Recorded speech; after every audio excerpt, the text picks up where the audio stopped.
Questioner: Why do we like to be lazy? Krishnamurti: What is wrong with laziness? What is wrong with just sitting still and listening to a distant sound come nearer and nearer?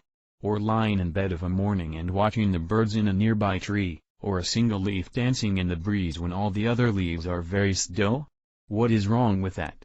We condemn laziness because we think it is wrong to be lazy, so let us find out what we mean by laziness.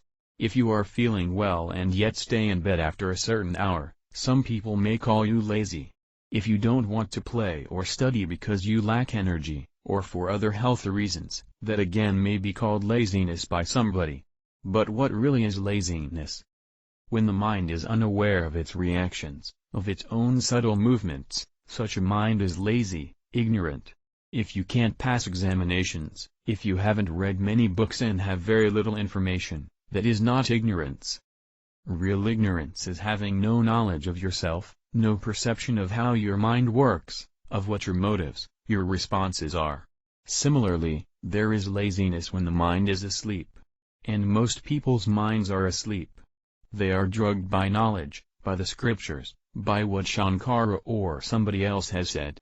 They follow a philosophy, practice a discipline, so their minds, which should be rich, full, overflowing like the river, are made narrow, dull, weary. Such a mind is lazy.